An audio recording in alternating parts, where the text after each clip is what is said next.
Halo semuanya, perkenalkan nama saya Yola Christine Bule dengan NIM 25F30004. Saat ini saya akan mempresentasikan hasil jawaban saya di ujian akhir semester dengan mata kuliah dasar telekomunikasi. Nah, langsung saja di sini ada 3 soal yang dimana soal pertama yaitu sinyal informasi beramplitude 2 volt dengan frekuensi 20 Hz dipakai untuk memodulasi sinyal carrier dan amplitude 5 volt dengan frekuensi 2000 Hz. Nah, di sini kita boleh menggambarkannya dengan skala. Nah, di sini saya telah membuatnya. Ada sinyal informasi yang tadi di mana itu ada 2 volt dan 80 Hz. Nah, di sinyal informasi ini ada domain waktu dan domain frekuensi yang dimana di sini yaitu jarak waktu di sini adalah 0,05 detik. Kenapa seperti itu? Karena 1/80 sama dengan 0,00125 atau 0,05 per detik dengan gelombang 4 buah. Nah, di sini sedangkan di gambar sebelah yaitu ada 2 puncak, yaitu di sini di sebelah kiri dan sebelah kanan. Nah, kenapa seperti itu? Karena FFT atau sering dikatakan Fast Fourier Transform itu tuh biasanya mengeluarkan 2 frekuensi, yaitu negatif dan positif.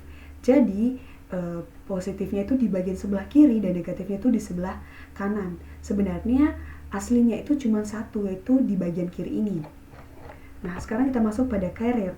Nah, carrier di soal tadi yaitu di mana dia beramplitude carrier 5 volt dan frekuensinya 2000 Hz. Nah, karena frekuensinya 2000 Hz, maka dia naik turun sebanyak 2000 kali per detik, terlihat rapat dan padat. Nah, jika dihitung-hitung 1/2000 sama dengan 0,0005 per detik atau 0,01 detik. Nah, biasanya ada 20 gelombang. Nah, sedangkan di grafik yang ini yaitu seperti di awal tadi, yang dimana FFT selalu mengeluarkan 2 frekuensi, yaitu frekuensi positif dan negatif. Nah, di sini AMDSBFC, di mana di gambar kiri adalah gabungan dari sinyal informasi dan sinyal carrier. Nah, karena ini AMDSBFC, maka amplitude carrier diubah-ubah mengikuti sinyal informasi.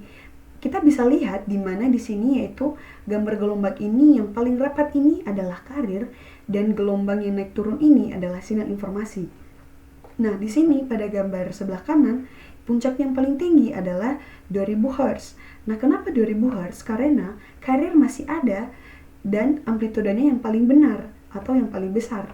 Jadi di sisi titik puncak ada 2 garis kecil yang dimana ada sideband dan sideband bawah dan sideband atas. Nah, itu dikarenakan karena sinyal informasi berupa gelombang naik turun. Jadi dia bisa muncul di bawah carrier dan di atas carrier atau biasa disebut dengan double sideband. Sekarang AMDSBFC yang dimana di gambar sebelah kiri merupakan amplitude meningkat karena sinyal informasi bernilai positif dan memperkuat carrier. Nah, di bagian kanan amplitude sinyal mengecil dan terjadi pembalikan fase karena sinyal informasi bernilai negatif. Jadi kedua gambar ini menunjukkan bahwa carrier berubah-ubah mengikuti sinyal informasi.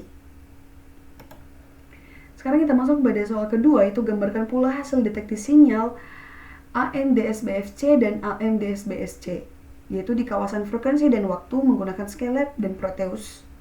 Nah, saya masih menggunakan yang tadi yaitu Skelet. Nah, di sini ada hasil deteksi AMDSBFC yang dimana di gambar kiri yaitu membentuk gelombangnya mengikuti sinyal informasi. Masih agak kasar karena masih ada sisa-sisa carrier. Nah, hasil deteksinya menunjukkan sinyal informasi yang masih tercampur dengan komponen carrier. Nah, di gambar yang sebelah kanan, puncak utama muncul di 80 Hz dan masih ada beberapa frekuensi-frekuensi kecil yang dimana pada domain frekuensi terlihat komponen utama yaitu sinyal informasi 80 Hz.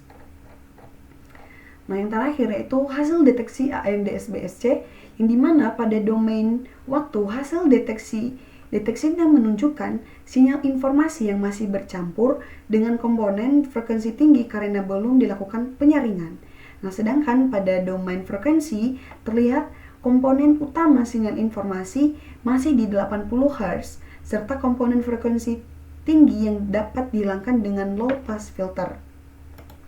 Nah, sekarang pada soal nomor 3, yaitu bagaimana keluarannya bila sinyal-sinyal dari 3 channel yang masuk ke mixer audio pada soal tersebut di bawah ini.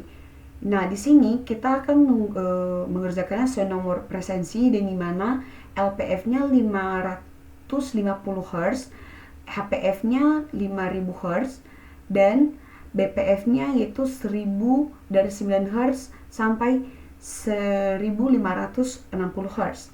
Nah, di sini nomor presensi saya yaitu 19, yang dimana channel 1 berjumlah 3 sin 2000 pt, channel 2 cos 8000 pt, dan channel 3 sin 15000 pt. Nah, di sini pada channel 1 telah saya dapatkan seperti yang telah saya katakan tadi. Nah, sekarang kita itu mencari frekuensi tiap channel, di mana channel 1 ini hasilnya itu 1000 Hz, channel 2 hasilnya itu 4000 Hz, dan channel 3 hasilnya 7500 Hz. Nah, jadi mari kita lihat di mana LPF 560 Hz lolos jika frekuensinya lebih kecil dari 550 Hz. Sedangkan BPF yaitu hasilnya begini, dan HPF dia akan lolos jika frekuensinya lebih tinggi dibanding 5000 Hz. Nah, di sini di mana LPF channel 1. Nah, di sini saya memasukkan LPF-nya yaitu 550 Hz dan input frekuensinya 1000 Hz. Jadi beginilah keluarannya. Nah, ini LPF channel 2 dan ini LPF channel 3. Nah, di sini kita bisa tahu di sini adalah HPF channel 1, yang dimana tadi cut off frekuensinya yaitu 5000 Hz dan input frekuensinya itu masih 1000 karena memakai channel 1. Nah, ini masih HPF yaitu dimana dia menggunakan inputnya 4000 Hz, dan ini channel 3 menggunakan 7550 Hz frekuensinya. Dan ini BSF channel 1, ini BSF channel 2, dan ini BSF channel 3. Nah, di sini berarti setelah kita ketahui gambarnya, maka pada nomor presensi 19, frekuensi sinyal channel 1 1000 Hz, channel 2 4000 Hz, channel 3 7500 Hz. Nah, setelah melewati LPF dengan FC 5000 Hz, seluruh sinyal teredam. Jadi di LPF tidak ada yang lewat sekalipun karena tidak ada nilai yang di bawah dari 550 Hz. Nah, pada BPF dengan rentang 19 hingga 1560 Hz hanya channel 1 saja yang lolos, yang dimana 1000 Hz. Sedangkan pada HPF dengan 5000 Hz hanya channel 3 yang lolos karena dia hanya meloloskan yang lebih dari 5000 Hz. Jadi yang di bawah dari 5000 Hz seperti 1000 dan 4000 itu teredam atau tidak lolos. Nah, demikian hasil presentasi dari jawaban saya. Jika ada kesalahan dari awal hingga akhir, mohon maaf. Semoga dapat dimaklumi. Akhir kata saya ucapkan terima kasih.